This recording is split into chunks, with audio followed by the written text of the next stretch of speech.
member of SSP's Wellness team, and this is the first installment in a video series going over how to build workout programs with a suspension trainer. Either it be a TRX brand, Gold Gym's brand. They're all a little different, and they're all very, very much the same. They're a great, wonderful piece of equipment because they're extremely versatile. They're originally designed for special forces to be able to work out in any environment. Having their buddy grapple alongside of them to add additional weight, etc. Strapped around trees, balance beams, you name it. Really great piece of equipment. So our first couple videos, we're going to be going over exploring different movements and going over modifications for those movements and how to perform these exercises safely. Today we're going to go over the standard squat, a lunge, row, chest presses, runners, which is an aerobic movement, and then how to do bicep curls. So, before engaging in any sort of physical activity, please check with your doctor and make sure that you are allowed to do light, moderate, or vigorous intensity exercise. The idea of starting to exercise is to get healthier, and we always need to try and do our best to prevent injury. So, start out with the suspension strap. Actually can be adjusted for quite a bit of different lengths just by pressing down on these little spring-loaded latches. You can see how I can drag them longer or shorter. They attach in some pretty unique ways. They have a carabiner hook, but then that hook can lap back over into the strap itself, so you can attach it on a variety of different objects. I love this strap. I love these things. All right, so the first one we're going to go over today is a squat. And I mean, everybody hears that the squat whenever we're talking about exercise. How much do you squat? How much do you do this? How much do you do that? The squat is a gold standard movement, and for a lot of people, just getting out of a chair can be difficult. So you would think, why would I want to use a strap to get better at doing a squat? Well, the tricky thing about that actually is, if you're standing directly upright, if you're standing in line with the earth, you're using almost all of your body weight, everything above your hips that you have to lift. But when you're holding onto a suspension strip and you're able to lean back and take an angle, so you can imagine that I'm standing back at some kind of oblique angle like this, I'm actually reducing the amount of my physical body weight that is going to have to be lifted by my legs. Also, a lot of the times people have a hard time with mobility because whenever they go to get into a squat position, a lot of the times they draft their knees way far forward, which you can't see. I'll have to back up really quickly here. Is when they're going to perform a squat, when they go, instead of reaching back with their hips, their squat looks more like this, where they're pushing their knees forward, and that actually puts a lot of force into the knee joint. So one of the brilliant things about a suspension strap is if you're leaning back once again at that angle, it's forcing all of that weight into your heels. It's forcing that weight so that when you go to lean down into it and stand back up, we're pushing through our hamstrings, our glutes, our calves, putting weight through our heels, and using what we call our posterior chain, which is significantly safer. It also eliminates a lot of the strain in the low back when doing it. So really, it's a matter of how much of an incline or how little of an incline you use with different movements with a suspension trainer. The hardest a squat gets is honestly standing straight upright, because you're using your entire body weight as a function. And the easiest it gets is leaning way back, which is going to limit the range of motion, and it's also going to reduce the amount of your body weight you're having to squat. So, fantastic tool for that. You can really get advanced into these to where you have one leg out and you're doing one-legged squats or pistol squats. Then you can eventually get to where you're just using them for balance. Very, very wonderful tool. A lot of different ways to make exercises, regress exercises or progress exercises, to make them easier or harder. So that's the standard squat. Next one is going to be a lunge. Now there's a lot of ways to do a lunge on a suspension trainer. Just to go over a few of them, the standard lunge is where we're just standing like this. We step back or step forward, just like that.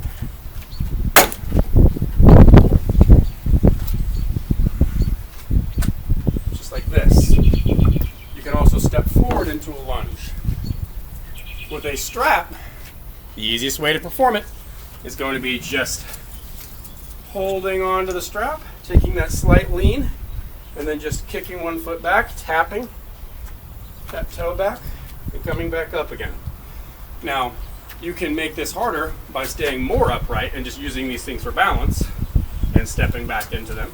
At this point, they're just more of a safety tool. Or you can get a little more aggressive with them.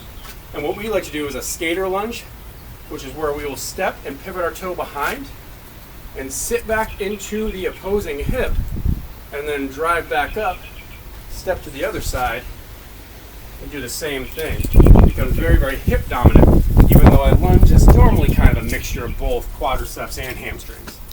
All right, so the row. I'm going to shorten these up a little bit and let you see me do that here really quickly.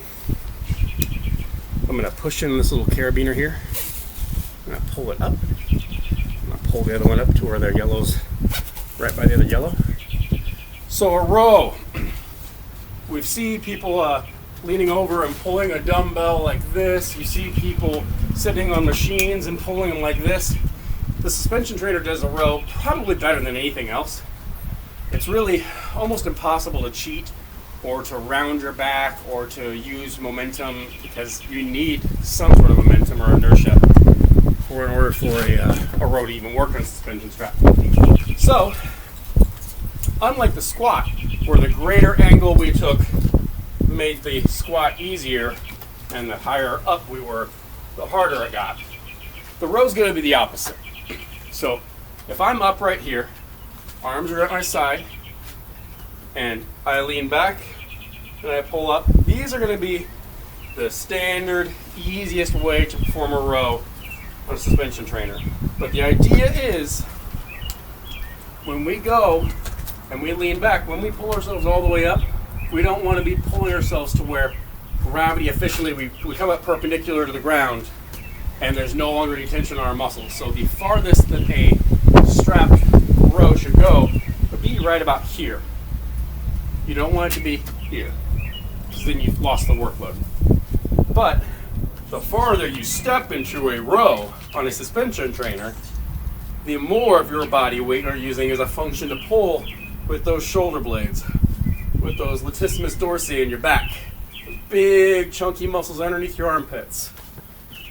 So you can get to these all the way to the point where you're all the way down on the ground pulling 170 pounds away from the earth. These actually get quite challenging. I love these for rows. I love these for everything in general. But rowing on this really, really feels almost better than any other kind of a row. So another one of the brilliant parts about using a suspension trainer, and when you're taking all of these angles, or unique angles, when you're leaning back, just holding yourself up like this, you are actually holding your body in alignment. You're holding a straight line from your ankles to your shoulders all the way throughout. So our butt's not going to tuck out like this. You're not going to be hyper sitting like this. You'll notice the difference immediately. So in the long run, you're building up a lot of stability in the joints as well. Really some additional muscular endurance as well.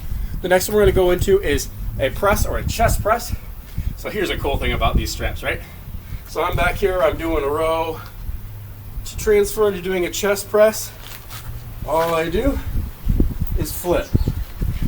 And now I am able to do a standard chest press, a one-arm chest press, chest flies, but we're going to focus on the chest press today. So with a chest press, unlike the row, like the row, the higher you are, the easier it is going to be.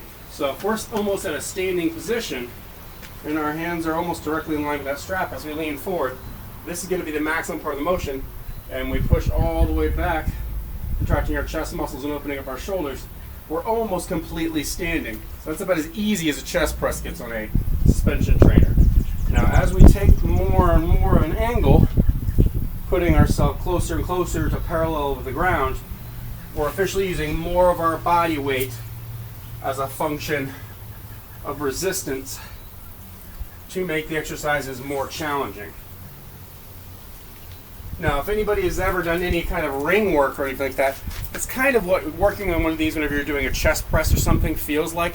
because when you are pressing down into the strap, your arm wants to go every which way, but you're holding it in that specific A-frame when you're coming down and pressing back up. So there's a lot of additional stability work going in it. And by the way, when I say A-frame, I mean the standard pressing, instead of being all the way up here in guillotining, which can be very, very risky in the AC joint and creating impingement in the shoulders and the cervical vertebrae, but actually coming down to where we have that same like A-like frame, if you will, when we go to press something, which is going to be right in here. Just like that. So that is a chest press. Now I have listed a movement on here called a runner. Suspension straps are primarily used for modified body weight exercises, something similar to what you call calisthenics. But there are some aerobic exercises you can do on these, or things that you can do to get your heart rate elevated. Not that training on them alone won't do it, but one of them is called a runner. I'm going to go ahead and lengthen these straps out a little bit, get myself a little bit away from the camera. So what a runner is when we are almost like we're going to do in a chest press positioning, we lean forward and lock our elbows at our side, and the idea is we are going to try and jog, leaning forward against that, landing softly into the balls of our feet, alternating. It's almost kind of like a leaning mountain climber. And you would count a repetition each time both knees come up one time. Fantastic for getting the heart rate up. There's definitely some hip flexor and abdominal work that's going on there too. I really like throwing them into a program when I'm rotating through in order to increase the intensity, make sure my heart rate stays elevated. I don't know, it's a fun movement on these. Lastly, we're going to go over the bicep curl. I'm going to go ahead and push this, work it back up a little bit.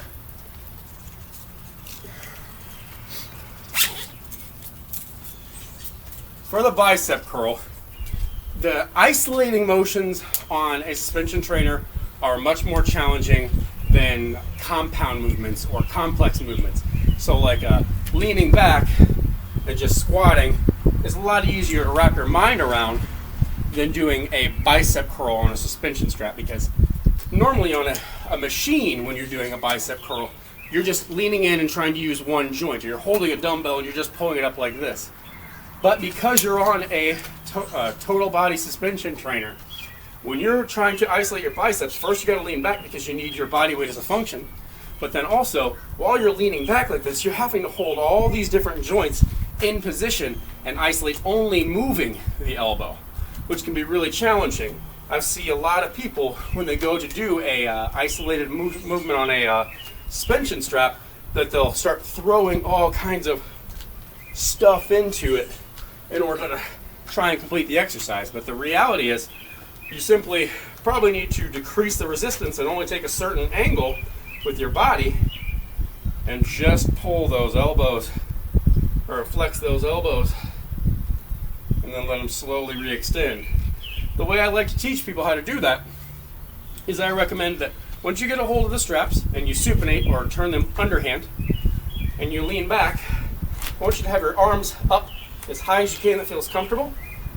Turn your wrists out as far as you can that feels comfortable, and then try and pull your thumbs or your pinkies to your temples of your head. So if you're leaning back like this and you are fully supinated and you pull that strap towards you, ideally you're not fully standing at the top of that motion. Should have somewhat of an angle still. It's a good way to find out where you want to start. Slowly control back and then pull up again. Those elbows stay high the whole time. You don't want to be moving the shoulder. You're just pulling at the elbow joint. Just slow and controlled motion. These are actually very, very difficult on a suspension trainer, but they really will get you a good pump in your arms, help strengthen those muscles. Well, that's it for volume 1 of training on a total suspension trainer or TRX strap.